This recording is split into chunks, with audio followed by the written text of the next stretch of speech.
का जो मौजूदा कंफ्लिक्ट चल रहा है बलूचिस्तान में, और बलूचिस्तान में जो हालात बने हुए हैं, जो एक टेररिज्म की एक लहर वहां पे आई है, उस हवाले से, दूसरी तरफ केपीके में टीटीपी के हवाले से, तो उन्होंने उस हवाले से वो पूरी एक बात की। और कश्मीर के हवाले से तो ये हमारा असूली मौकफ है, आज से नहीं है, 77 ईयर्स से है, हर साल दोहराया जाता है। कहीं नहीं, भारत हमको मैली आंख से देख रहा है, भारत का हम बैंड बजा देंगे, भारत की ईंट से ईंट बजा देंगे, भारत के लोग हमारे यहाँ नौकरी करेंगे एक दिन आकर के। बार बार कह रहा है कि भाई पीओजेके के अलावा हमारे आपसे कोई डिस्प्यूट ही नहीं है।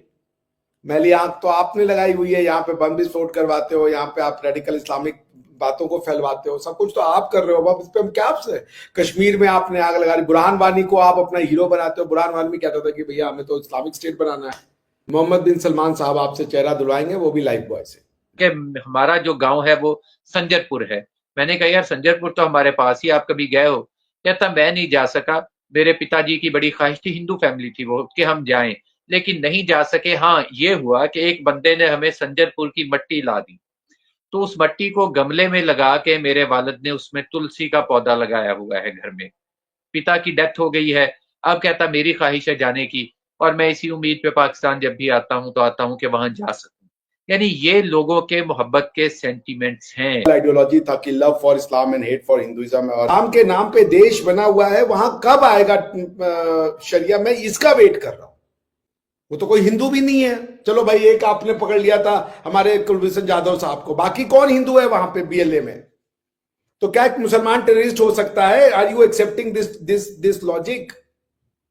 Can a Muslim be terrorist? सारी दुनिया में तो कहते हैं भाई इस्लाम का टेररिज्म से कोई लेना देना नहीं है, एक मुसलमान टेररिस्ट हो ही नहीं सकता है। You are in a state of war, और वो वॉर इसलिए है क्योंकि आपने 1947 में वादा किया था कि निजाम मुस्तफा लाएंगे, और आपने उनको निजाम विक्टोरिया दे दिया है। तो नहीं चलेगा। मैं मांग करता हूं जिन्ना साहब की तरफ से, पाकिस्तान के अवाम की तरफ से, कि हमें शरिया दीजिए। और कोई ये मतलब ये ताहिल कादरी का इस्लाम पढ़ लो, ये उनका, हमारे लिए इस्लाम कंप्लीट हो चुका है।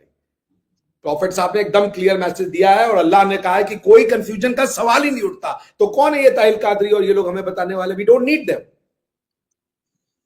हमें वैसा इंप्लीमेंट करने वाला लॉ दे दिए, सिस्टम बनाइए भाई। आप ऐसा ना कीजिए भारत के लोगों के साथ, ये नाइंसाफी हमसे बर्दाश्त नहीं होती। मेरा दिल रोता है इस बात को लेकर। टीटीपी है, इसको बाकायदा तौर पे उलमाए कराम खारजी फिरका करार दे चुके हैं कि ये दीन से निकले हुए लोग हैं। बज़ाहिर ये लोग बहुत बड़े पैमाने पे बहुत ज्यादा मजहबी होते हैं, नमाजें बहुत पढ़ते हैं, कुरान बहुत पढ़ते हैं, लेकिन एक्चुअली ये उसी दौर से ही इनको निकाल दिया गया है। इसलिए जो पाकिस्तान, और दूसरी बात जो जिहाद है, वाज़ेह तौर पे हमारे यहाँ उस पर मौजूद है कि गवर्नमेंट के अगेंस्ट जिहाद नहीं हो सकता। जहां पे हुकूमत वक्त इजाजत ना दे जिहाद की, तो जिहाद नहीं होता। तो इसलिए इनको, खारजियों को आप इस्लाम से मत मिलाइए। ये ना कहिए कि ये आके इस्लाम नाफज कर देंगे, तो ऐसा हो नहीं सकता, इनका है कोई नहीं ताल्लुक। तो बाकी इसी तरह बलूचिस्तान में भी आप कह रहे हैं कि उनके नाम मुसलमानों वाले हैं, तो भाई मैंने पूरा खारजी फिरका बता दिया, और आज से नहीं है, 1400 साल से चला आ रहा है ये ग्रोह जो मौजूद है, और इसने आते ही रहना है क़यामत तक। इस्लाम से खारिज हो गया, अब क्या होगा उसके साथ? वो मनुष्य नहीं बचा। जो इस्लाम के दायरे से निकल जाए, उसका क्या स्टेटस है? Is he a human being और नॉट? और अगर इस्लाम ह्यूमन की सबसे बेस्ट ट्रीटमेंट है, तो वो ट्रीटमेंट उसको क्यों नहीं मिल रही है, जबकि वो अभी भी इंसान है? अगर कोई नहीं लेना चाहता ट्रीटमेंट, तो उसको जबरदस्ती तो नहीं दे सकते ना। खारिज तो आप कर रहे हैं, वो तो नहीं खारिज कर रहा। आप वो दे रहे हैं, वो तो अपने हिसाब से जो उसको समझ में आ रहा है वो कर रहा है। कोई इंसान अगर खारिज हो गया इस्लाम से, तो उसका स्टेटस क्या है, ये मैं जानना चाह रहा हूं। उसका स्टेटस वही है, अगर वो उसमें फसाद फैलाएगा जमीन में, तो जाहिर है उसका इलाज होगा। अगर वो फसाद नहीं फैलाएगा, बस फिर वो अपनी जगह रहे, अगर एक उसको तंग नहीं मुसलमान कर फसाद फैलाएगा तो क्या होगा उसका ट्रीटमेंट? उसका ट्रीटमेंट भी वही है। तो फिर जो खारिज हो गया उसका ट्रीटमेंट, और जो मुसलमान है दोनों का ट्रीटमेंट है, तो फिर खारिज क्यों हुआ? कोई मतलब नहीं है खारिज होने का फिर, या आप पूरी बात नहीं बता रहे हैं? नहीं, खारिज हो गया, वो हमारे तो नजदीक इसका खारिज हो मतलब गया। है कि हाय व्यूवर्स, दिस इज मेरी Baha Imran and you are watching my YouTube channel. Viewers, सबसे पहले चैनल को सब्सक्राइब करें, वीडियो को लाइक करें, शेयर करें और बेल आइकॉन ऑन करना मत भूलिएगा, क्योंकि आज हमें पाकिस्तान से एक बार फिर से आसिफ अली साहब ने ज्वाइन किया है और इंडिया से हमें ज्वाइन किया है डॉक्टर अभिषेक मिश्रा जी ने। दोनों ही किसी तारुफ के मोहताज नहीं है। Thank you so much doctor साहब और आसिफ साहब, आप दोनों के वक्त का बहुत शुक्रिया। और आप दोनों की जोड़ी बहुत पसंद की जा रही है, तो उसके लिए भी कंग्रेचुलेशन। बहुत बहुत धन्यवाद। थैंक यू बहुत आसिफ शुक्रिया, साहब। आपने एक दफा फिर मौका दिया हमें बात करने का।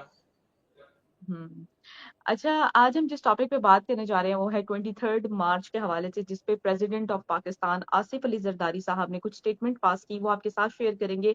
जिसमें उन्होंने कहा कि इंडिया जो है हमेशा से हमें मैली आंख की तरह देखता है और हमारे इंटरनल और एक्सटर्नल टेररिज्म का मुकाबला पाकिस्तान ने किया है। और 23 मार्च के अजीम दिन पर हम अपने कश्मीरी बहन भाइयों को नहीं भूले हैं। और इसके साथ साथ उन्होंने ये भी कहा कि दुनिया के हर प्लेटफॉर्म पर हम उनकी आवाज उठाएंगे और हमारी जो फॉरेन पॉलिसी है वो बहुत ही पीसफुल है। ये सारी स्टेटमेंट्स को देखते हुए आज हम आगाज जो है वो आसिफ साहब से करेंगे। आसिफ साहब, क्या कहना चाहेंगे हमारे प्रेसिडेंट ऑफ पाकिस्तान आसिफ अली जरदारी साहब की स्टेटमेंट्स के हवाले से? देखिए रिबाहा, आसिफ अली जरदारी जो पाकिस्तान के सदर हैं, वो दूसरी दफा पाकिस्तान के सदर बने हैं और वो एक जहांदीदा पॉलिटिशियन हैं।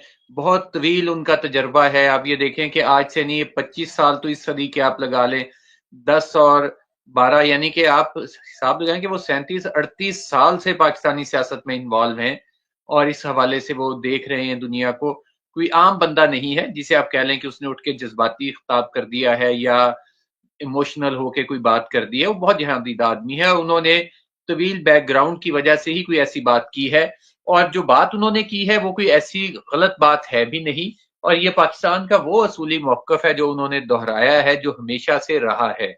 और दूसरी बात उन्होंने जो कही है कि मैली आंख की तरह नहीं, बल्कि वो मैली आंख से देखने वाली बात उन्होंने की होगी, क्योंकि मैली आंख की तरह तो क्या ही किसी ने देखना, मैली आंख से देखते आए हैं। वो बात अपनी जगह पे उनकी दुरुस्त है, क्योंकि खासकर जो मौजूदा कंफ्लिक्ट चल रहा है बलूचिस्तान में, और बलूचिस्तान में जो हालात बने हुए हैं, जो एक टेररिज्म की एक लहर वहां पे आई है, उस हवाले से, दूसरी तरफ केपीके में टीटीपी के हवाले से, तो उन्होंने उस हवाले से वो पूरी एक बात की। और कश्मीर के हवाले से तो ये हमारा असूली मौकफ है, आज से नहीं है, 77 ईयर्स से है, हर साल दोहराया जाता है।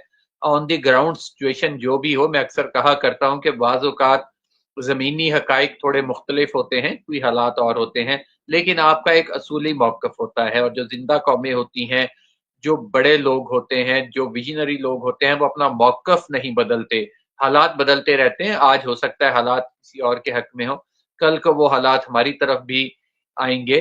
तो ऐसा नहीं है। तो असूली मौक़िफ़ पे बहरहाल कायम रहना होता है। वो क्या है आदमी के जिसकी ज़ुबान आज एक है, कल को दूसरी हो जाए, परसों तीसरा मौक़िफ़ अपना ले। तो इसलिए सदर आसिफ अली जरदारी ने जो पाकिस्तान की तरफ से मौक़िफ़ पेश किया, वो पूरे पाकिस्तान की उन्होंने नुमाइंदगी की है। वो सिर्फ सिंध से ही पॉलिटिशियन नहीं है। ठीक है, सूबा सिंध की नुमाइंदगी जरूर करती है पीपल्स पार्टी, लेकिन वो इस वक्त सदर पाकिस्तान भी हैं और सूबा बलूचिस्तान में भी उनकी गवर्नमेंट है। तो इसलिए उन्होंने जो मौक़िफ़ दिया है वो पूरे पाकिस्तान का मौक़िफ़ दिया है। पूरी पाकिस्तानी अवाम, पूरी पाकिस्तानी कौम, तमाम पाकिस्तानी इदारे उनके पीछे खड़े हैं और उनके इस मौक़िफ़ की हमायत करते हैं। जी। डॉक्टर साहब, आप क्या कहना चाहेंगे आसिफ अली साहब की स्टेटमेंट को देखते हुए? उन्होंने इंडिया को लेकर जो स्टेटमेंट्स पास की, कश्मीर को लेकर जो स्टेटमेंट्स पास की, आप इस पर क्या राय रखते हैं? ये तो कोई राय रखने वाली टॉपिक है नहीं। वो वही कह रहे हैं जो पिछले 78 साल से आप कह रहे हैं, नॉन स्टॉप विदाउट फेलियर। तो अंग्रेजी में कहावत है कि आप एक ही चीज को बार बार करके अगर रिजल्ट नहीं आ रहा है तो आपको फिर वो करना, चेंज करना चाहिए। पर आपने अपने ही सीख रहे हैं, आप करते रहे। इस पे अब क्या ही बात करेंगे हम इस पे क्या ही कमेंट कर सकते हैं। ये ऐसी चीज है कि इसका काउंटर रिप्लाई नहीं दिया जा सकता, बिकॉज के ये काउंटर देने या ना देने से कोई फर्क पड़ेगा नहीं। समझाने या नहीं समझाने से बात पड़ेगा ही नहीं। भारत हमको मैली आंख से देख रहा है, भारत का हम बैंड बजा देंगे, भारत की ईंट से ईंट बजा देंगे, भारत के लोग हमारे यहाँ नौकरी करेंगे एक दिन आकर के, इस तरीके के स्टेटमेंट्स का क्या मतलब है? Is it a mature even statement? ठीक है, अगर आपको लगता है कि बेसिकली आप ना जस्टिफाई कर रहे हो कि पाकिस्तान, आप पाकिस्तान को लेकर कॉन्फिडेंस नहीं हो, आपको जस्टिफिकेशन चाहिए कि बाकी पाकिस्तान बना जी, सही हुआ जी, सही हुआ है, सही हुआ है जी। तो वो भारत को गालियां मिलती रहेंगी जब तक पाकिस्तान एग्जिस्ट करेगा इस फॉर्म में। भारत गाली खाएगा, क्योंकि आपको पाकिस्तान की जस्टिफिकेशन इंडिया की विलिफिकेशन है। पाकिस्तान तभी सही है जब इंडिया एक खराब देश है। करते रहिए। और मैं तो एक बात को जानता हूं, मैं दुनिया के हर थ्योरी से बड़े वाकिफ हूं, बड़े अच्छे से पढ़ा हूं थ्योरीज को, और मुझे पता है कि हर थ्योरी की एक शेल्फ लाइफ होती है। आपको एक दिन उस रास्ते पे जाना होगा। जब तक आप उस रास्ते पे नहीं जाएंगे, इस तरीके का कीजिए मैली आंख से देख रहे हैं, और क्या है वो मैली आंख, वो ये बता नहीं रहे। क्या करना चाहता है भारत आपके साथ? भारत बार बार कह रहा है कि भाई पीओजेके के अलावा हमारे आपसे कोई डिस्प्यूट ही नहीं है। मैली आंख तो आपने लगाई हुई है। यहाँ पे बम विस्फोट करवाते हो, यहाँ पे आप रेडिकल इस्लामिक बातों को फैलवाते हो, सब कुछ तो आप कर रहे हो। अब इस पे हम क्या आपसे? कश्मीर में आपने आग लगा दी। बुरहान वानी को आप अपना हीरो बनाते हो। बुरहान वानी कहता था कि भैया हमें तो इस्लामिक स्टेट बनाना है। तो आप चाहते क्या हो ये तो भैया कोई नहीं जानता। आप बोलना क्या चाहते हो, करना क्या चाहते हो, और ऐसा आपने क्रेडिबिलिटी बना दी है अपनी की समाज में अब कोई आपको सीरियस लेता ही नहीं है, या आपकी बात पे भरोसा ही नहीं करता।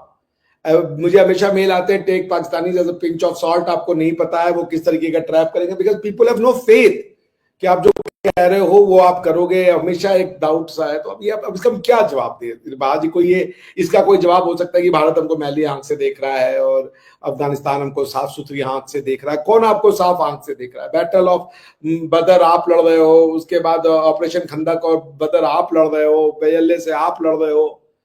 तो जब आपका आंख मैला खुद है तो आपको सारी चीजें मैली दिख रही हैं। वो है ना कि सारी जिंदगी शीशा आईना साफ करते रहे, पता चला धूल चेहरे पर थी। तो पॉइंट वही है कि आप चेहरा ही नहीं धो रहे हो। पर ठीक है, मुझे पूरा उम्मीद है कि मोहम्मद बिन सलमान साहब आपसे चेहरा धुलवाएंगे, वो भी लाइफ बॉय से।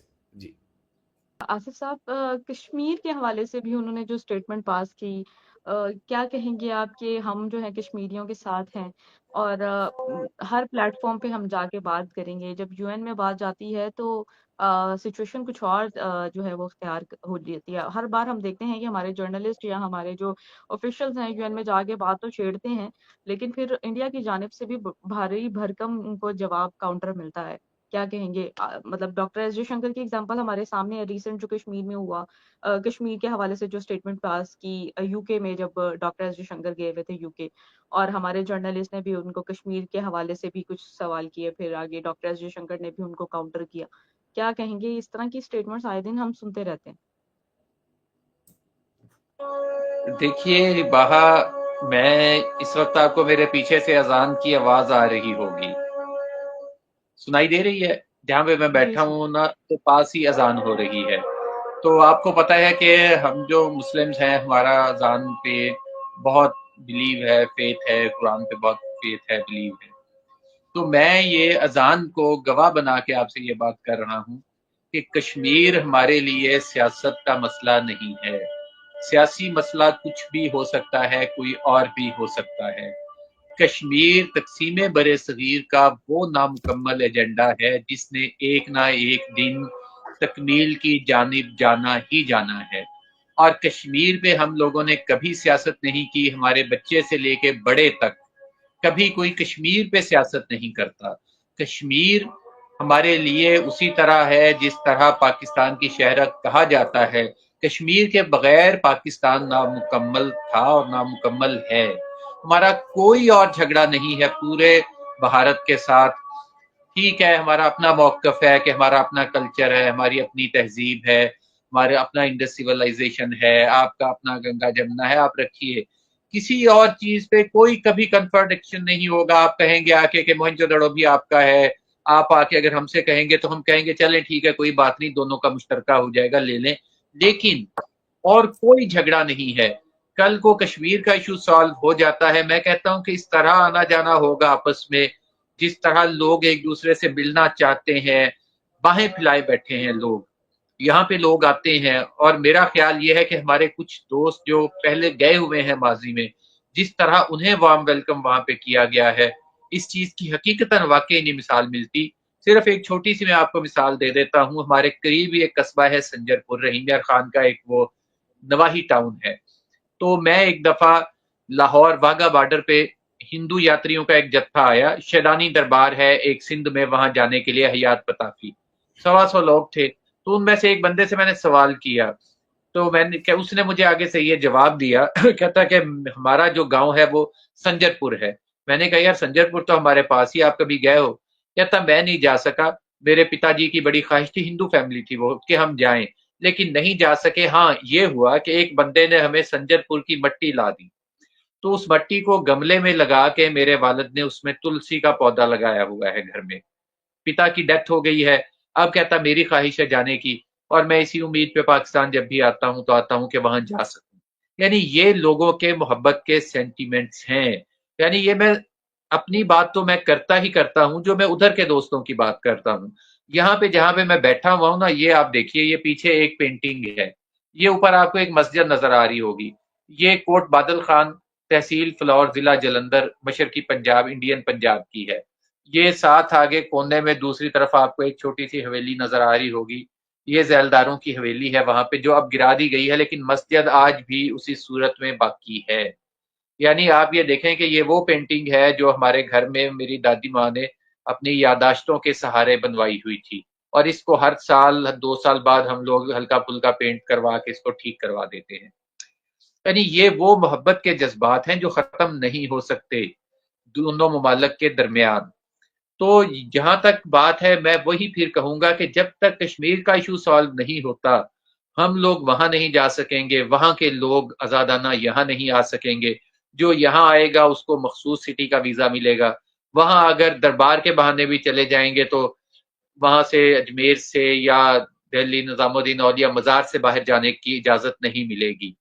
तो इसलिए नफरतों को खत्म करने का एक ही जरिया है मेरे ख्याल में, कि जो सबसे बड़ी जड़ है मसले की, जो फसाद की, उसको खत्म किया जाए, उसको लाया जाए, वरना हर साल यही मौकफ दोबारा दोबारा दोहराया जाता रहेगा, जो पिछले कई सालों से मैं सुनता आ रहा हूं बचपन से। जब भी 23 मार्च, क्योंकि यहाँ पे यौम जमहूरिया है पाकिस्तान में, तो उस पर जब भी तकरीर होगी सदर पाकिस्तान की, ऐसा ही मौकफ सुनने को मिलेगा। इसलिए आइए इस मसले के हल की तरफ बढ़े, मामला खत्म करें, हल करें, ताकि दोनों ममालिक आगे बढ़ सकें। माजी में जाने का कोई फायदा नहीं होगा कि उसी लकीर को ना हम पीटते रह जाएं, और वरना यही होगा कि 4 नस्लें मेरी बीत चुकी हैं मशरकी पंजाब जाने की ख्वाहिश में, इसके बाद शायद मैं भी चला जाऊं, और उसके बाद मेरे बच्चे वेट करते रहें कि शायद कभी जाने का मौका मिले, और वो मौका इस तरह के हालात में कम से कम कभी भी नहीं आएगा। डॉक्टर साहब, आप क्या कहना चाहेंगे? कश्मीर इशू के हवाले से बात हुई और हम आए दिन देखते हैं कि यहाँ से भी कश्मीर इशू को उठाया जाता है तो उधर से भी उठाया जाता है, दोनों तरफ से जो है ब्लेम गेम चलती रहती है। इस पर आप क्या राय रखेंगे? और जो प्लेटफॉर्म के हवाले से बात की प्रेसिडेंट ऑफ पाकिस्तान ने, उस पर आपकी क्या थॉट्स हैं? जल प्रवाह पावितस्थले कलेवलंब्य लंबितां ये शिव तांडव स्त्रोत है। वैसे तो मैं गॉड में बहुत ज्यादा मानता नहीं, पर चूंकि आसिफ साहब ने भगवान को इन्वोक किया, तो मैं भी आपको ये भगवान को इन्वोक करके कह रहा हूं कि भारत का कश्मीर अटूट और अभिन्न अंग है। आप अब भारत को किसी भी तरीके से तोड़ नहीं सकते। आपके पास एक ही सोल्यूशन है कश्मीर का, कि आप पीओजेके को भूल जाएं, बस। और कोई सोल्यूशन हो नहीं सकता। आप लड़ने को तैयार हैं, ब्रिंग इट ऑन। उन्होंने, महाराजा ने साइन कर दिया था, जो वो था इंस्ट्रूमेंट ऑफ एक्सेशन भारत के पक्ष में। आपने फोर्सेस भेजी, हम यूनाइटेड नेशन में गए, यूनाइटेड नेशन ने जो है वहां पे रिजोल्यूशन पास करके आपको एज एन एग्रेसर रिकॉग्नाइज किया, क्योंकि आपको कहा गया सारी फोर्सेस निकाल लें। उसके बाद आपने चाइना को एक टेरिटरी का पार्ट दे दिया ताकि चाइना भी इसकी पार्टी बन जाए। तो मैं ये पूछता हूं कि मशरकी पाकिस्तान आप आना चाहते हैं और भारत में आना चाहते हैं, उसकी जरूरत ही क्या है? अब जब रास्ते बदल दिए तो एक दूसरे के घर नहीं जाए तो ज्यादा बेहतर है, क्योंकि जिन शर्तों पे आप भारत में आना चाह रहे हैं, भारत अब उन शर्तों को मानेगा नहीं, अनलेस अनटिल की भारत की पूरी जो पॉपुलेशन है वो पाकिस्तान की तरह सोचने लगे। क्योंकि कम्युनिज्म जो था, जिसने आपको इतना सहारा दिया भारत में पनपने का, उसके दिन नंबर बचे हैं। वो 1-2 स्टेट में समर चुके हैं। उनका जो पॉलिटिकल आइडियोलॉजी था कि love for Islam and hate for Hinduism और local culture, that has outlived itself. अब उसके अलावा कुछ बचा नहीं है। और मैं आपको एक चीज दिखाना चाहता हूं, अगर आपका पढ़ाई लिखाई में विश्वास है तो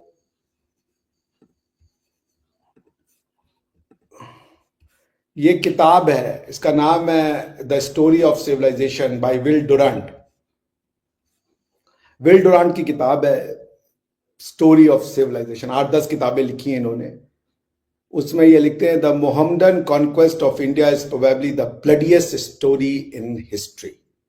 It is discouraging tale, for its evident moral is that civilization is a precarious thing whose delicate complex of order and liberty, culture and peace may at any time be overthrown by barbarians invading from without or multiplying within. तो भारत हजारों वर्ष में अपनी territory में बना, हमने बहुत स्वेच्छा से प्यार से आपको दे दिया, जितना इस्लाम के नाम पे आप इस टेरिटरी को ले सकते थे वो हमने एक्सेप्ट कर लिया।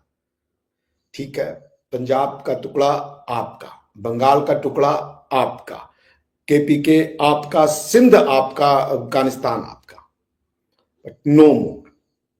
एक आपके पास, अगर आप कश्मीर को लेकर के अपनी सिविलाइजेशन में और जहर भरना चाहते हैं, आप भरिए, आपके कर्मों के लिए हम रिस्पॉन्सिबल नहीं है।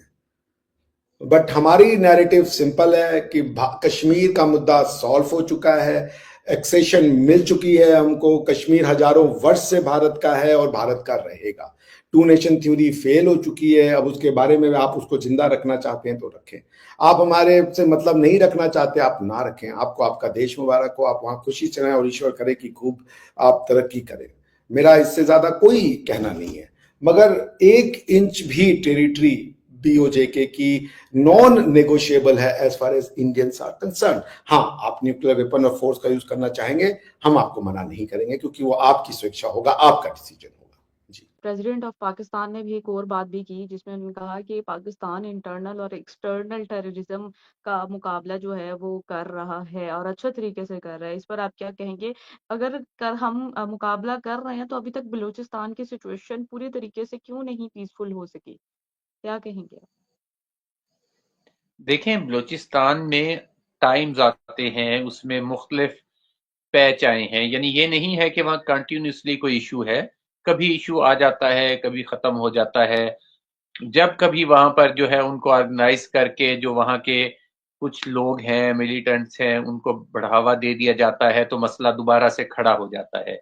ऐसा नहीं है। अब देखें कि आप पहले जब ये इशू शुरू हुआ अयूब खान के दौर में रहा, फिर वो सॉल्व हो गया, रिजॉल्व हो गया।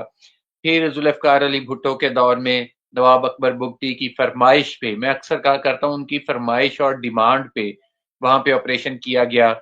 उन्होंने खुद, वो गवर्नर थे नवाब अकबर बुगटी साहब, क्योंकि उनको अपने दूसरे कबीले जो थे मरी वगैरह, उनसे मसाइल का सामना था, उन्होंने करवाया। और आज भी उनके मुतालबात के न्यूज़पेपर रिकॉर्ड से निकलवाए जा सकते हैं।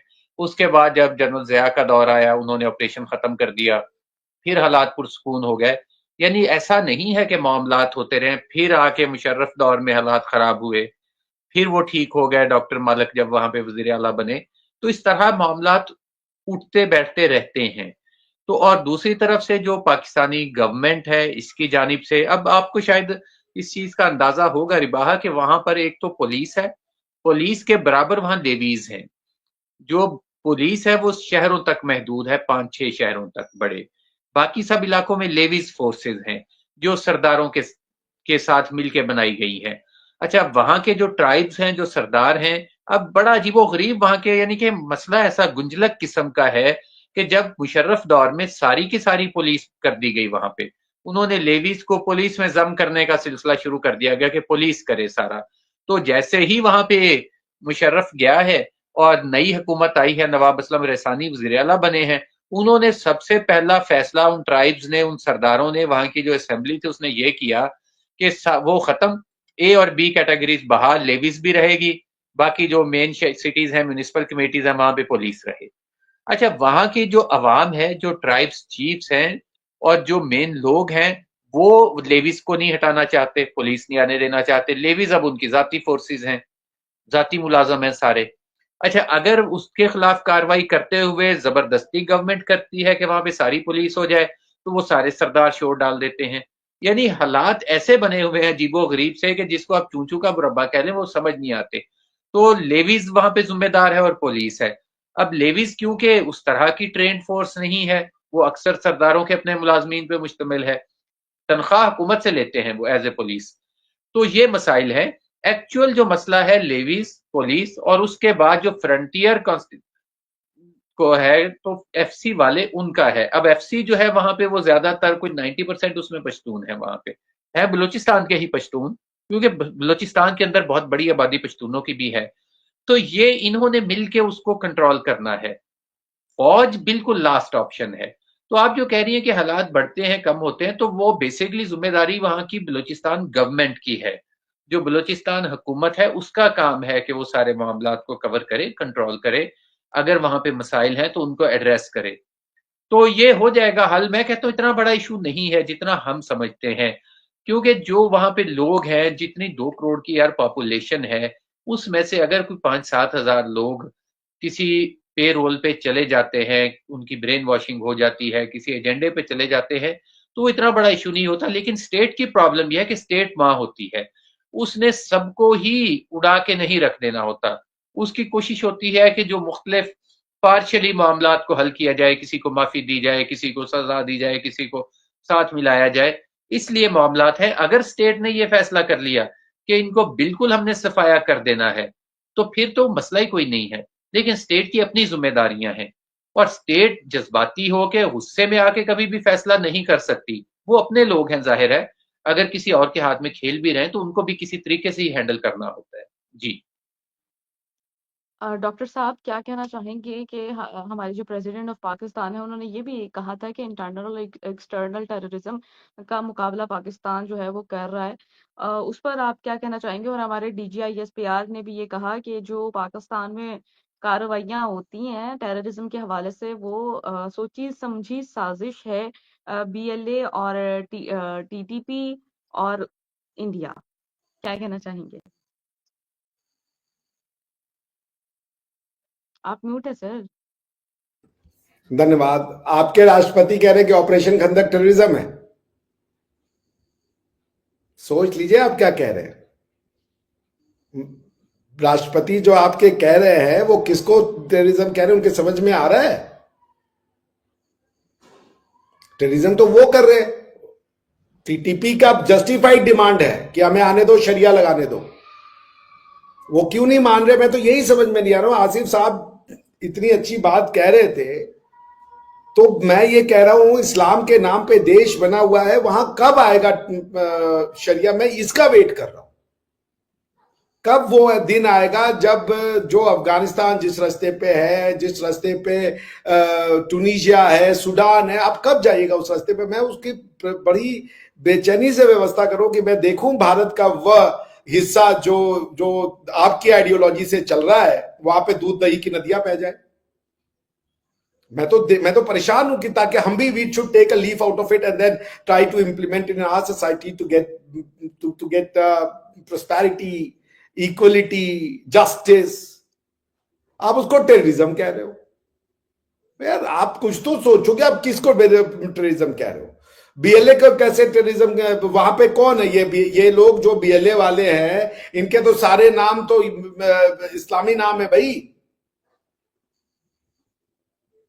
वो तो कोई हिंदू भी नहीं है। चलो भाई, एक आपने पकड़ लिया था हमारे कुलभूषण जाधव साहब को, बाकी कौन हिंदू है वहां पे BLA में? तो क्या एक मुसलमान टेररिस्ट हो सकता है? Are you accepting this logic? Can a Muslim be terrorist? सारी दुनिया में तो कहते हैं भाई इस्लाम का टेररिज्म से कोई लेना देना नहीं है, एक मुसलमान टेररिस्ट हो ही नहीं सकता है। तो बलूचिस्तान तो बलूच लोग तो मुसलमान है ना, प्राउड मुस्लिम है, वो कैसे टेररिस्ट हो सकते हैं? आप उनको टेररिस्ट क्यों कह रहे हो? आप उनके साथ जाति कर रहे हो। वो अपनी डिमांड कह रहे हैं, आप टेररिस्ट कह रहे हो, जबकि सारी दुनिया को पता है कि भाई मुसलमान टेररिस्ट नहीं हो सकता, असंभव है वो। और मैं इस बात को मानता हूं कि एक मुसलमान टेररिस्ट नहीं हो सकता। तो पाकिस्तान में टेररिस्ट कौन है फिर? ये टेरर कहां है? आप एक कोई प्रिंसिपल तो अप्लाई कीजिए। मैं नहीं मानता ऑपरेशन खंदक टेररिज्म है ना। मैं तो मानता हूं ये वाकई में बैटल है इनफाइडल के अगेंस्ट में। जो आप इनफिडेलिटी फैला रहे हो, उसके अगेंस्ट में बैटल ऑफ खंदक, वो सही बैटल है। वो खंदक खोद के वो आपको फंसाएंगे और आपको उस रास्ते पे जाएंगे। आपने वादा किया था भारत के मुसलमानों से। गंगा जमुना तहजीब जो आप कहते हो, बेसिकली उसका नाम है टू नेशन थ्योरी। उसको आप चूरन चटाते हैं हमारे यहां गंगा जमुना तहजीब करके। गंगा भी हमारी, जमुना भी हमारी, तहजीब आपकी होगी। और कौन सी तहजीब है? तुर्कों की तहजीब है। इस्लामिक तहजीब तो तुर्कों की नहीं हो सकती। ये ताजमहल तो तुर्कों ने बनाया था। और उसके बाद वो आदमी हमारे लगे, पैसा हमारा लगा, स्कल्पचर हमारे लगे, और वो आपका हो गया। इवन जब उज्बेकिस्तान में बिल्डिंगें बनती थी तो इंडियन आर्टिसंस को बुला के ले जाते थे। इस तरीके का हमारे यहां आर्किटेक्चर हुआ करता था। तो मुझे समझाइए, मैं तो नहीं समझ पा रहा हूं कौन सी तहजीब। आप तुर्कों की तहजीब को अपना तहजीब मानते हो कि अरबों की तहजीब को मानते हो? इस्लामी तहजीब तुर्कों की है और तुगरल की है, या इस्लामी तहजीब अरबों की है? मैं नहीं समझ पा रहा भैया। मुझे जहां तक पता है इस्लामी तहजीब तो अरबों की होनी चाहिए, मगर आपके सारे माई बाप तुर्क बने हुए हैं, बाबर, गौरी। तो अब मुझे आप समझाइए। मुझे तो नहीं लगता कि कोई टेररिज्म है पाकिस्तान में ना। पाकिस्तान में टेररिज्म नहीं है। मैं उसको टेररिज्म मानूंगा ही नहीं। वो सिविल वॉर है। आप you are in a war. War और टेररिज्म में अंतर समझ लीजिए क्या होता है। टेररिज्म जो है, it's an armed conflict carried out by non state actors, irregulars. TTP तो कह रहा है तहरीके तालिबान पाकिस्तान, वो कह रहा है हम ही स्टेट है, तुम कहां से स्टेट हो? वो कह रहा है पाकिस्तान, और तालिबान ऑलरेडी है वहां पे। आपकी डॉक्ट्रिनल अंडरस्टैंडिंग ठीक नहीं है। पाकिस्तान में कोई टेररिज्म नहीं है। क्या बुरहान वानी टेररिस्ट था? वो इस्लामिक स्टेट की स्थापना की मांग करता था कि हमें कश्मीर में इस्लामिक स्टेट बनाना है। Was he a terrorist? अगर इस्लामिक स्टेट को कश्मीर में मांगने वाला कश्मीर में टेररिस्ट नहीं है, तो इस्लामिक स्टेट को पाकिस्तान में मानने वाला कैसे टेररिस्ट हो जाएगा? कैसे? और जब एक मुसलमान कभी टेररिज्म कर ही नहीं सकता, तो सारे बलूच मुसलमान हैं, सारे टीटीपी के लोग मुसलमान हैं, वहां टेररिज्म कैसे हो जाएगा? You are in a state of war. और वो वॉर इसलिए है क्योंकि आपने 1947 में वादा किया था कि निजाम मुस्तफा लाएंगे, और आपने उनको निजाम विक्टोरिया दे दिया है। झूठ जब आप बोलेंगे अपने लोगों से, तो वो तो आप ही नाम होंगे ही ना। आपने क्या बोला था कि हम यहां पे एक इस्लामिक रिपब्लिक लाएंगे। कहां इस्लामिक रिपब्लिक है? आपके जज साहब लोग इस्लामिक रिपब्लिक में हैं। वो अमेरिकन और ब्रिटिश जो है, वो ब्रिटिश कॉलोनियलिज्म वाले, जजमेंट वाले, वो कपड़े पहन के बैठते हैं। वो इस्लामी निजाम का हिस्सा है। जजमेंट आपके जो आ रहे हैं वो इंग्लिश प्रिंसिपल्स को लगा रहे हैं, इंग्लिश कॉन्स्टिट्यूशंस को लगा रहे हैं, वो इस्लामी निजाम का नतीजा। आपके वकील जो है काला कपड़ा पहन के जा रहे हैं, ये इस्लामी नजीम। कभी आपने मुस्लिम वकील को देखा है? अरबी वकील को देखिए, वो चोगे में जाता है, मैंने डील किया है। तो धोखा दीजिएगा तो नहीं चलेगा। मैं मांग करता हूं जिन्ना साहब की तरफ से, पाकिस्तान के अवाम की तरफ से, कि हमें शरिया दीजिए। और कोई ये मतलब ये ताहिल कादरी का इस्लाम पढ़ लो, ये उनका, हमारे लिए इस्लाम कंप्लीट हो चुका है भाई। प्रॉफिट साहब ने एकदम क्लियर मैसेज दिया है, और अल्लाह ने कहा है कि कोई कंफ्यूजन का सवाल ही नहीं उठता। तो कौन है ये ताहिल कादरी और ये लोग हमें बताने वाले? We don't need them. हमें वैसा इंप्लीमेंट करने वाला लॉ दे दिए, सिस्टम बनाइए भाई। आप ऐसा ना कीजिए भारत के लोगों के साथ। ये नाइंसाफी हमसे बर्दाश्त नहीं होती। मेरा दिल रोता है इस बात को लेकर। So all I am saying is that please नाफिज कीजिए शरिया और खुश रहिए। सर, आपकी मम्मी वाला डायलॉग जो है ना, वो आज भी लोगों को बहुत याद है। दोस्त आपकी की दोस्त मम्मी की थी मम्मी। वो, मेरी मम्मी नहीं थी वो। दोस्त की मम्मी रो रही थी, मेरी मम्मी तो हमें रुला देती थी। वो कौन सा था? सर, वो ये अक्सर अपने दोस्त की मम्मी के ना नकलें मेरी ना उतारते एक हैं, दोस्त मुझे की ये माता जी थी, आसिफ भाई। हम्म, तो ना उनके घर हम लोग जब भी जाए ना, कुछ भी बात वो करे ना, जैसे कि अरे आंटी क्या आपने रसमलाई बनाई थी, बहुत अच्छा बनाया। अरे बेटा तुम लोगों के लिए बनाए। अरे भाई तो इसमें रोने की क्या आवश्यकता, वैसे ही बता दीजिए। कि वो हर बात पे रो देती थी यार। तो हर बात पे पैर छू थे तो उसमें भी उनके आंसू गिरा रहे, बेटा तुम लोग कहा रहे हो, वापस आना। हाँ आंटी, कोई वो वापस, कोई उसमें थोड़े जा रहे हैं भाई कि जंग में जा रहे वापस नहीं आएंगे। अरे भाई 1-2 महीने बाद वापस आ जाएंगे। अरे बेटा तुम लोग ख्याल रखो अपना। बहुत रोती थी। तो वो मैंने अडॉप्ट किया है अपने टॉक्स में जी। हम्म, ओके ओके, अच्छा अच्छा अच्छा, व्यूअर। मोहम्मद काफिर की बैटरी भैया डाउन हो रखी है, हम जब से आए हुए हैं यूनिवर्सिटी से, बाद से यहीं बैठे हुए हैं, सारा ज्ञान दे रहे हैं। तो मोहम्मद काफिर को जल्दी विदा कीजिए। सर आप चले गए, कोई नहीं यार, रेस्ट कर तो ले, नो प्रॉब्लम, हम प्रोग्राम परसों कंप्लीट कर लेंगे ये वाला। नहीं नहीं, नहीं प्रोग्राम नहीं, अभी आप हमारी कंप्लीट कर छोटी लें। बहन है, फिर हम आप आपके लिए आए हुए हैं, ऐसी बात नहीं है। मैं कह रहा हूँ, मैं भी आसिफ थक साहब गया इतने बस। ही मसमूम है, कहते नहीं नहीं अभी प्रोग्राम कंप्लीट करेंगे। तो आसिफ साहब तो बड़े अच्छे चलिए आदमी है यार, मैं आसिफ साहब को ना दिल से बड़ा पसंद करता इनका हूँ। I like him, is a nice man. नहीं आसिफ परसों साहब इनका बहुत और आ अच्छे जाना। इंसान। तो बहरहाल जी, जहां तक बलूचिस्तान का मामला है, तो आपने शायद पढ़ा होगा, मैंने उस दिन भी बताया था आपको, ख्वारिज एक फिरका है मुस्लिम्स में, सेक्ट है। तो ये हॉली प्रॉफिट के दौर से ही ये स्टार्ट हो गया था और इसके बारे में कहा यह गया था। हॉली प्रॉफिट ने खुद कहा था कि ये लोग दीन से ऐसे निकल जाएंगे जैसे तीर कमान से। और एक बंदा उसी दौर में ही हुआ था, ये नजद से ये गया था, जिसने कहा था कि आप इंसाफ नहीं कर रहे। तो ये वही ख्वारिज हैं जिनको हजरत अली रज़ियल्लाहु ताला अन्हो जो हैं, उन्होंने जंगे नहरवान में शिकस्त दी थी और इनको मारा था। मैंने शायद आपसे ही पहले ये जिक्र किया था कि ये लोग बहुत बड़े दीनदार थे, इतने मजहबी थे, इतने रिलीजियस थे कि एक दफा खजूरों की एक खजूरें बेचने वाला आ गया, तो एक इनके बंदे ने उठा के खजूर मुंह में डाल ली, तो सब उसे पड़ गया और उन्होंने उसका गला दबा के खजूर बाहर निकाल ली कि तुमने नाहक किसी का माल क्यों ले लिया। यानी ये खुद को इस तरह का रिलीजियस कहा करते थे। और वहां पे एक उस वक्त एक जानवर जा रहा था, किसी ने उसे मार दिया इनमें से, तो उसको मारना शुरू कर दिया इन्होंने कि तुम नाहक फसाद फैला रहे हो जमीन में। लेकिन दूसरी तरफ ये मुस्लिम्स का ही कत्ल करने में इस तरह थे शक्कील कलब कि मार देते थे, जो नजर आता था, जो उनसे इख्तलाफ करता था उसको कत्ल कर देते थे। और जो हुकूमत वक्त थी हजरत मौला अली की, उसके खिलाफ अगर कोई उसके हक में बात करता था इनके इलाके में, तो उसे कत्ल कर देते थे। तो हजरत अली ने इनके खिलाफ जिहाद किया और जाके इन पे अटैक किया, जंगे नहरवान भी। तो ख्वारिज उन्हें कहा गया। और ये खारजी तब से चले आ रहे हैं। जो हमारे यहाँ टीटीपी है, इसको बाकायदा तौर पे उलमाए कराम खारजी फिरका करार दे चुके हैं कि ये दीन से निकले हुए लोग हैं। बज़ाहिर ये लोग बहुत बड़े पैमाने पे बहुत ज्यादा मजहबी होते हैं, नमाजें बहुत पढ़ते हैं, कुरान बहुत पढ़ते हैं, लेकिन एक्चुअली ये उसी दौर से ही इनको निकाल दिया गया है। इसलिए ये खारजी तो जो है, इनका इस्लाम से तो लेना देना कोई नहीं। इसलिए जो पाकिस्तान, और दूसरी बात जो जिहाद है, वाज़ेह तौर पे हमारे यहाँ उस पे मौजूद है कि गवर्नमेंट के अगेंस्ट जिहाद नहीं हो सकता। जहां पे हुकूमत वक्त इजाजत ना दे जिहाद की, तो जिहाद नहीं होता। तो इसलिए इनको खारजियों को आप इस्लाम से मत मिलाइए, ये ना कहिए कि ये आके इस्लाम नाफज कर देंगे, तो ऐसा हो नहीं सकता। इनका है कोई नहीं ताल्लुक। तो बाकी इसी तरह बलूचिस्तान में भी आप कह रहे हैं कि उनके नाम मुसलमानों वाले हैं, तो भाई मैंने पूरा खारजी फिरका बता दिया, और आज से नहीं है, 1400 साल से चला आ रहा है ये ग्रोह जो मौजूद है, और इसने आते ही रहना है क़यामत तक। तो इसलिए ऐसा कोई इशू नहीं है इस्लाम का। बाकी जो दहशत गर्दी फैलाएगा, इस्लाम से तो वो निकल गया ना, जो नाहक किसी को कत्ल करेगा जाके। नाहक कत्ल करने की तो किसी को इजाजत ही नहीं है। हमारे हॉली प्रॉफिट ने वाज़ेह तौर पे कहा हुआ है और फरमान ये मौजूद है।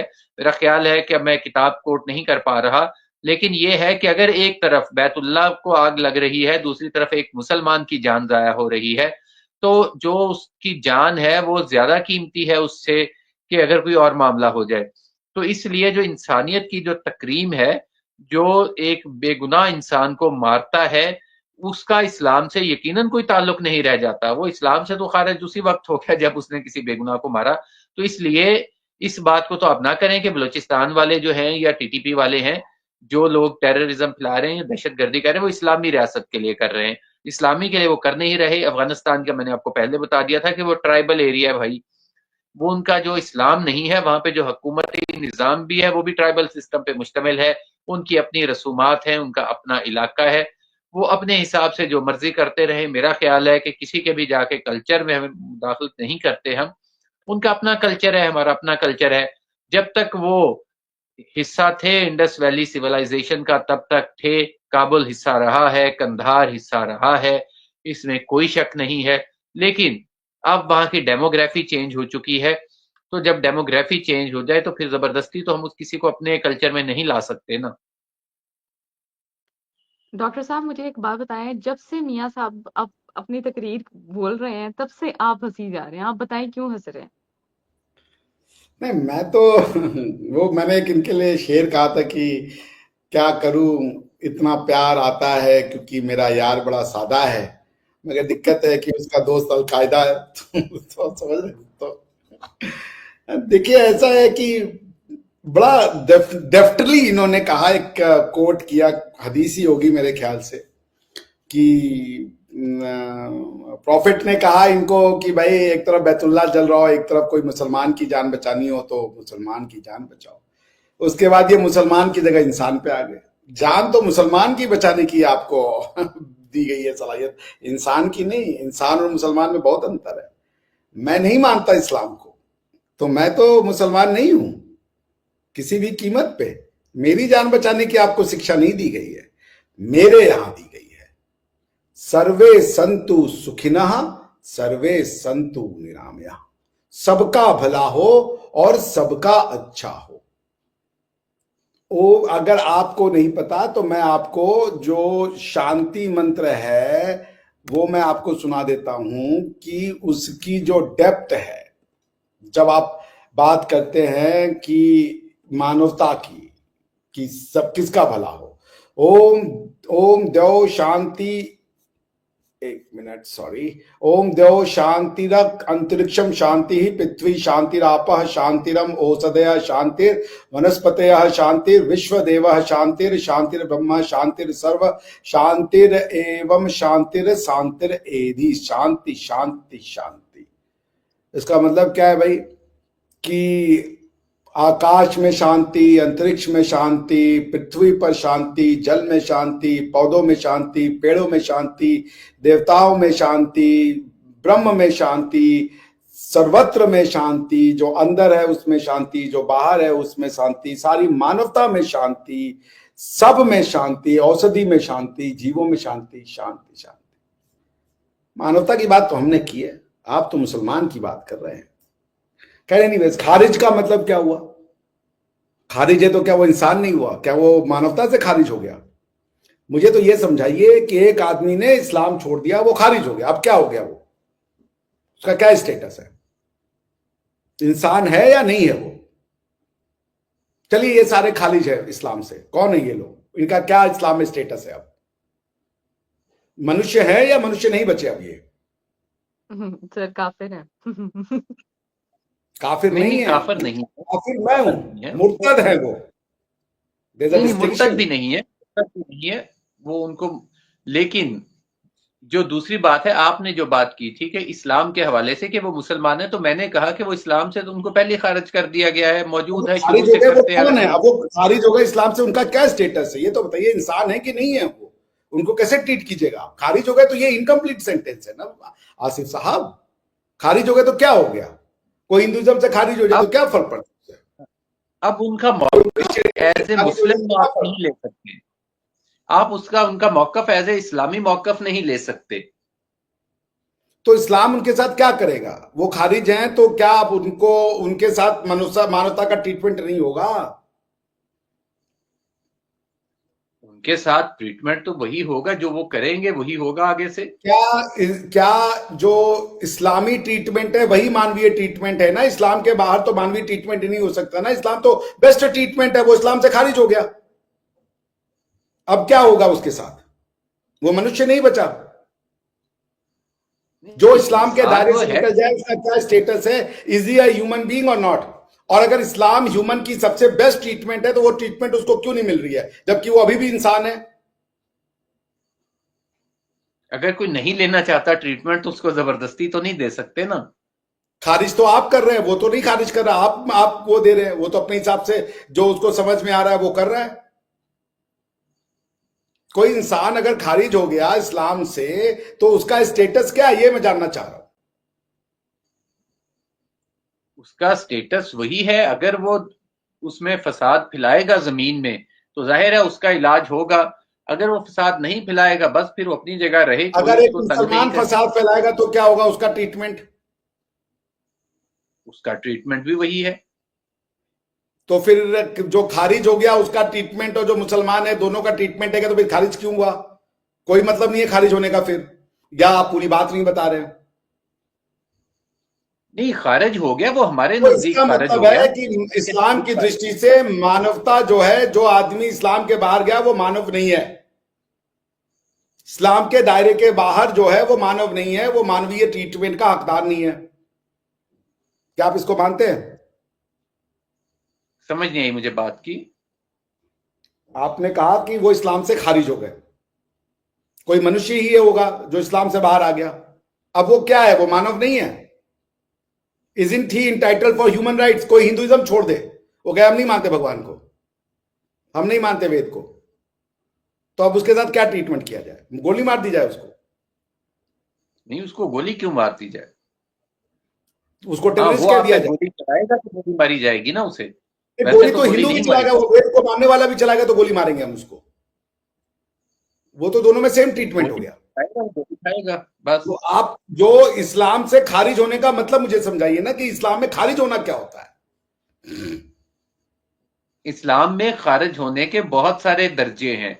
लाइक एक मुर्तद है जो मजहब छोड़ के फिर गया, वो एक हाँ, तो फिर उसके मुर्तद साथ उसे क्या होगा? कहा कोई जाता है। मजहब छोड़ दिया, अब क्या होगा?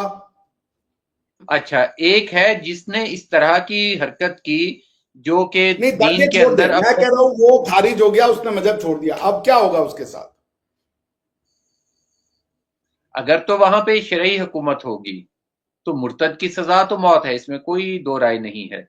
अगर शरई तो हुकूमत हर है, अगर शरई अगर शरई तो हुकूमत इस्लाम के नहीं ही है। दायरे में रहना, इस्लाम के बाहर जिंदगी नहीं हो सकती, बात खत्म हो गई। अच्छा, अगर अगर शरीयत नहीं है कहीं पे, फिर उसका अपनी जो स्टेट का फैसला है वो स्टेट के कानून के मुताबिक देखिए, उसको ऐसा ट्रीट है किया। कि ये ना कंफ्यूजन इतनी ज्यादा है क्योंकि कंसेप्चुअल क्लैरिटी नहीं है। ये सब ये चीजें ऐसी नहीं। क्या पाकिस्तान की सरकार, पाकिस्तान की गवर्नमेंट शरई गवर्नमेंट है? मैं नहीं मानता। आपकी गवर्नमेंट इलेक्शन से चुन के शरई गवर्नमेंट बना रही है ना, इसमें हिंदू भी वोट देता है। हिंदू को वोट देने का बिल्कुल। अधिकार किसी इस्लामिक समाज में नहीं हो सकता। जब आप देख लीजिए, जब प्रॉफिट के सक्सेसर की बात हुई, या जब प्रॉफिट की हदीस को लिया गया, किसी भी जूस और क्रिश्चियन की हदीसों को नहीं इंक्लूड किया गया, सिर्फ उनके अच्छा, टेस्टामेंट्स लिए गए जो सबसे क्लोज थे और जो मुसलमान थे। किसी क्रिश्चियन, जूस या मुशरिक की जो बातें होती थी उसमें हदीस कंपाइल नहीं की गई। देखिए वो तो तो जाहिर है जो भी मजहब है उसने अपने हिसाब से ही चलना है, वो इर्द गिर्द से तो नहीं नहीं नहीं, चलेगा। हमारे यहां तो ऐसा जो कोई मजहब नहीं है। आप छोड़ दीजिए हिंदुइज्म, कोई फर्क नहीं पड़ता। आप इस्लाम ले लीजिए, इस्लाम को भी छोड़ के आ जाइए। आप कह दीजिए कि वेद खत्म है, हम नहीं मानते वेद को। हमारे यहां जिसने वेद को छोड़ा वो भगवान बुद्ध बन गया। हमारे यहां जिसने वेद को छोड़ा वो गुरु नानक देव बन गया। हम नहीं कहते कि भैया यहां से छूट गए तो अब चलो मुर्तद हो गया, मुर्तद की सजा वो है। अरे भाई, वो जाने, उसका भगवान जाने। देखिए आप हर भगवान से भी मजहब के बड़े अपने हो गए हो। पैरामीटर। आप स्टेट में फैसला कर रहे हो कि आपको सब पता है और लोगों के पास फ्रीडम नहीं है सोचने की, किसी को समझ में आई कुछ बात तो वो आप उसको इजाजत नहीं देंगे कि वो अपनी तरीके से जी। फिर कॉन्स्टिट्यूशन में आप क्यों लिखे कि सबको फ्रीडम ऑफ रिलीजन है? फ्रीडम ऑफ रिलीजन में चुनना भी और फ्रीडम को, रिलीजन को छोड़ना दोनों आता है फ्रीडम में।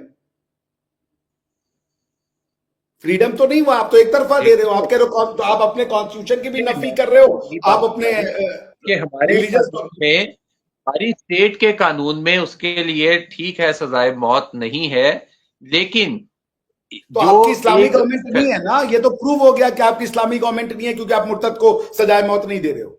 Then you are not Islamic government, you are not a sharia government. फिर आप कैसे कह रहे हो कि हमारी गवर्नमेंट के अगेंस्ट में जो लड़ रहा है वो खारिज हो गया क्योंकि वो इस्लामिक गवर्नमेंट के अगेंस्ट में लड़ रहा है? आपने खुद ही अभी कह दिया कि आप शरिया की गवर्नमेंट नहीं हो क्योंकि आप मुर्तद को सजाए मौत नहीं दे रहे हो। और मेरे जहां तक अंडरस्टैंडिंग है कि पाकिस्तान की 20 से 25% जनता एथीस्ट है या एक्स मुस्लिम है। देखें, हमारे इस्लाम के अंदर एक इज्तिहाद भी मौजूद है। इज्तिहाद आपने सुना ही होगा लफ्ज, और मेरा ख्याल है आपने पढ़ा भी होगा इज्तिहाद को, कि हर दौर के सरकमस्टांसिस के मुताबिक जो है इज्तिहाद होता है और हर दौर के मुताबिक जो है फैसले किए जाते हैं। मजहब नहीं है कि वो एक ही जगह पे रुक जाए। हर आप कह रहे हो मुर्तद की सजा मौत है, फिर कह रहे जाबर मजहब नहीं है। तो छोड़ने दो ना। जामिद मजहब, जामिद से मुराद स्टिल मैं कह रहा हूं वो नहीं है। इस्लाम के नहीं है अंदर जामिद का मतलब क्या होता है? जामद यानी कि स्टिल, स्टॉप्ड अच्छा एक जगह पे, मतलब आप कह रहे हैं ये फ्रीज एवर इवोल्विंग है, ऑर्गेनिक है, आप ये कहना चाह रहे हो, इट्स एन ऑर्गेनिक। फ्रीज नहीं है कि एक जगह पे रुक जाए। इत्तेहाद की ये तो गुंजाइश ये तो इस्लाम आसिफ धरती पे साहब है। हाथ जोड़ करके, और जब अल्लाह ने कह दिया कि दीन कंप्लीट कर दिया मैंने, कंप्लीशन का क्या नहीं मतलब साहब, होता है? दीन कंप्लीट हो गया, लेकिन हर दौर के तकाजों के मुताबिक इज्तिहाद होता अरे नहीं, रहेगा, वो वो चलता इटरनल रहेगा। है, इटरनल वर्डिंग है अल्लाह के, आप कैसी बातें कर, इटरनल है वो, इटरनल है, आने हजरत वाली मानवता के लिए हीरो हैं, आने वाली मानवता के लिए दीन, वो जो मैसेजेस है वो है, मानवता के साथ मैसेज नहीं चेंज होंगे। देखें, जो कैसी बातें कर रहे जो है बुनियादें, जो है असूल, कि लाइक के अल्लाह एक है, मोहम्मद अल्लाह के रसूल हैं, ये चीजें तो वो बेसिक प्रिंसिपल है ना, जो कंप्लीट हो गए, जो मुकम्मल कर दिए गए। कुरान पाक अल्लाह की किताब है जो हमें दे दी गई, हो? तो क्या नमाजें हैं हमने ये पढ़ी। ये रूल चेंज हो जाएगा कि अब आप मुशरिक से और यहूदी से और क्रिश्चियन से दोस्ती कर लीजिए? आप अल्लाह के वर्ड को चेंज देखिए, कर देंगे? कैसी बातें कर रहे हैं? अल्लाह ने वादा किया कि नहीं चेंज किया जा सकता मेरा एक एक हर्फ, एक एक वो, उसकी मतलब का हम अगर आप यही दूसरा चीज कह निकालेंगे तो वो भी चेंज हो जाएगा। मतलब अगर आप उसका रहे मतलब हैं। वो इसकी नहीं निकालेंगे जो उस समय था इस्तेमाल- तफसीरों के हिसाब से, तो आप बेसिकली चेंज कर रहे हो उसको। ना कीजिए, अस्तगफिरुल्लाह। देखिए, तफासी अच्छा, एक तो डॉक्टर साहब अब कानों को हाथ लगाते हैं ना। अच्छा, एक तो जो तफासिर हैं और जो तशरीहात हैं वो वक्त के साथ चलती रहती हैं। हर दौर के अपने सरकमस्टांसिस होते हैं, हर शान इलाके के नजूल अपने कैसे वक्त के हिसाब से चलेगा? शान नजूल का कोई वक्त होता है? वो तो उसी समय का वक्त था, वो जो तफसीर में है कि वो क्यों उतरा। कैसी बातें कर रहे हैं आसिफ साहब? के इस्लाम शान ने नजूल को बुनियादी आप करें असूल। कि उसका कॉन्टेक्स्ट में शान नजूल से ही पता चलता है, उसका जो मतन है उस शब्द का, उसकी जो पर्पस था लाने का, वो आप उसको कह रहे हैं कि वो समय के हिसाब से चेंज हो जाएगा। सर ना करें क्योंकि आप। इज्तिहाद की गुंजाइश जो है वो हमेशा के लिए दी गई है, और इजमाए उम्मत जो है, लोगों का इजमा है जिस इज्मा चीज तो पे। वहां होगा ना जहां कंफ्यूजन हो, जहां क्लैरिटी है वहां इज्मा की क्या जरूरत है, वहां फिके की क्या जरूरत है? देखें, जहां मैसेज क्लियर है, अब वहां पे आप क्यों जबरदस्ती का उसमें बुनियादी वो इंटरप्रिटेशन लाएंगे? बेसिक प्रिंसिपल्स हैं वो तो मौजूद हैं, उनको तो चेंज कोई कर ही नहीं सकता कि बात अल्लाह खत्म हो एक है। गई। तो मैं तो बेसिक प्रिंसिपल्स की बात कर रहा हूं ना, मैं कोई हार्ड केसेस की बात नहीं कर रहा। बेसिक प्रिंसिपल के हिसाब से आपकी गवर्नमेंट शरई गवर्नमेंट नहीं है, बात खत्म हो गई। आप नहीं दे रहे हो मुर्तद को सजा, देखिए, ये आप नहीं गवर्नमेंट अप्लाई का कर रहे अपना हो लॉज ऑफ शरिया, आप तो पाकिस्तान गवर्नमेंट है, पीनल वो कोड चला इस्लामी लो। हुकूमत है। और अस्तगफिरुल्लाह। अरे हाँ, तो इस्लाम में तो वैसे भी जो हक में वक्त है उसके खिलाफ खरूज या बगावत जो है वो मना है, चाहे वो दीन भाई का आप नहीं कारबंद हो है। इस्लामी सरकार, भाई आप नहीं हो। आप किसी भी दृष्टि से इस्लाम को रिप्रेजेंट नहीं करते गवर्नमेंटल लेवल पे, आप कॉन्स्टिट्यूशनल गवर्नमेंट से हो भाई। कैसी बातें कर रहे हैं? आपके में वो लोग भी वोट देते हैं जो अल्लाह पे विश्वास नहीं करते, वो भी जाके वोट कास्ट करते हैं। हिंदू भी वोट देता है, क्रिश्चियन भी वोट देता है, उनसे कहा गया दोस्ती नहीं करो, आप इनके वोट से गवर्नमेंट बना रहे हैं। कैसी बातें कर रहे देखिए, हैं वो आसिफ एक साहब? ऐसा ना करें। वो जो याद है है वो एक जब अबू बकर साहब का चुनाव होना था तो सिर्फ इस बात पे नहीं किया गया अली साहब का चुनाव कि उनके वो उससे नहीं थे, क्लैन से, और आप यहाँ हिंदुओं का, क्रिश्चियनों का और मुर्तदों का और एथिस्टों का वोट लेके समझ नहीं गवर्नमेंट आई। बना रहे। नहीं नहीं, वो किससे नहीं थे? जो क्लैन था प्रॉफेट मोहम्मद का, जो जो अल बेदविन ट्राइब था, कुरैश जो ट्राइब था, उसी के पार्ट होने चाहिए थे ना। तभी तो अली साहब में और अबू बकर साहब में लड़ाई हुई कि भाई कंफ्लिक्ट था कि भाई पहले ये बनेंगे जो उनके दामाद हैं, या वो बनेंगे जो उनके सबसे अच्छे मित्र हैं, जिनकी वाइफ, जिनकी बेटी से उनकी देखिए, शादी हुई। दामाद नहीं बने ना, उनके दामाद तो नहीं वही बन मेरे सके ना। दामाद क्यों नहीं बने? क्योंकि जो दामाद उनकी फैमिली से नहीं आते थे ना, उनकी ट्राइब से वो नहीं थे, दामाद उनकी उनके क्लैन फैमिली थे, उनके चचाजाद भाई भी थे हजरत, वो उनके कजन अरे भी उनके थे, क्लैन से फैमिली नहीं एक थे ना, थी। उनके क्लैन से नहीं थे, इसीलिए तो नहीं मिला ना उनको।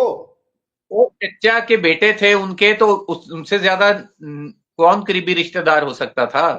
वो तो सबसे करीबी रिश्तेदार थे। रिश्तेदार होना रिश्तेदारी में तो क्लैन होना तो अलग अलग चीज है। खैर उस पे मैं नहीं जा रहा, आपका वो अपना मसला है, वो आप जाने। यहाँ जो पॉइंट ये है कि क्या आप क्रिश्चियनों से, हिंदुओं से वोट लेकर के सरकार बनाएंगे और उसको इस्लामी सरकार कहेंगे? क्या हिंदू और क्रिश्चियन बराबर हो सकता है मुसलमान के?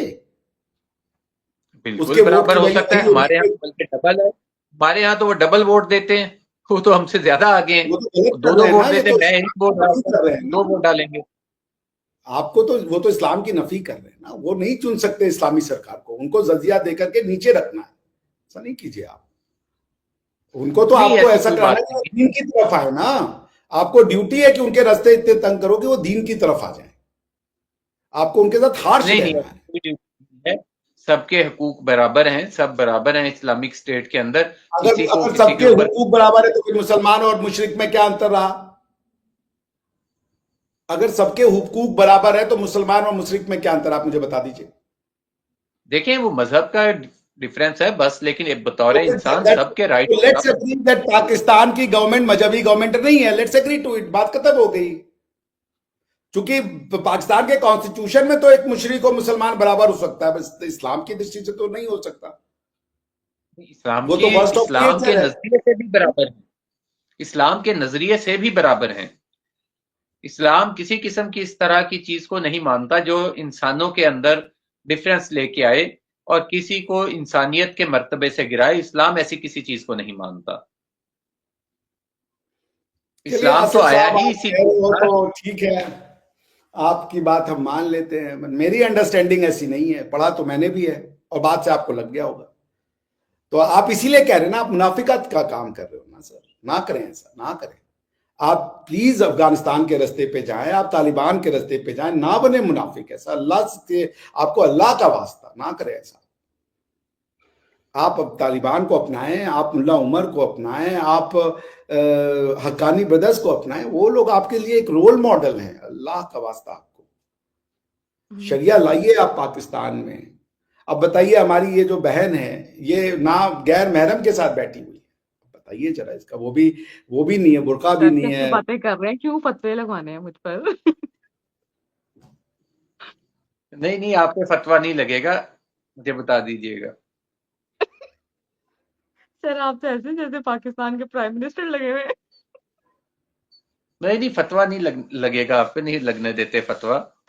तो ठीक है सर। और ना ही फतवे बाज इतने इजी बैठे हुए हैं, कोई इतना फारग भी नहीं है कि उठ के फतवे लगाने शुरू कर दे।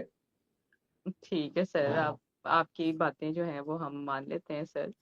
और थैंक यू सो मच फिलहाल सर ये फॉर बात तो प्रूव हो गई कि आपकी गवर्नमेंट इस्लामी गवर्नमेंट नहीं है ना। तो आप प्लीज इस्लामी गवर्नमेंट लाएं। और मेरा तो अल्लाह इस रमजान के पाक मौके पे पूरे पाकिस्तान को तालिबान वाला जो इस्लाम है वो, अरे तालिबान वाला जो गवर्नमेंट है वो अपना अता फरमा, एक अच्छा शरियई गवर्नमेंट ला। और आसिफ साहब को भी मैं दाढ़ी में देखना चाहूंगा, और यहाँ मुस्त वो बलिष्ठ बरकी आनी चाहिए, वो तो दाढ़ी भी नहीं है। मैं तो परेशान हूँ कि कैसे हो रहा है ये सब एक अच्छे दीनी मुल्क में। पर खैर कि भाई, नहीं आज नहीं तो कल ये दारुल इस्लाम बनेगा। दाढ़ी में इस्लाम में दाढ़ी है, दाढ़ी में इस्लाम नहीं है। भाई जो हमने पढ़ा है कि बलिष्ठ बरकी होनी चाहिए वो अच्छा है, तो क्या हम बोले अब आपसे। खैर तो चलिए, बहुत कहीं भी शुक्रिया मिल लीजिए। डॉक्टर साहब, बहुत शुक्रिया। आसिफ साहब आपके वक्त का भी बहुत शुक्रिया। व्यूअर्स अपनी कीमती राय का सार नीचे कमेंट सेक्शन में जरूर कीजिएगा। नेक्स्ट प्रोग्राम तक के लिए हमें दें इजाजत। Thank you so much.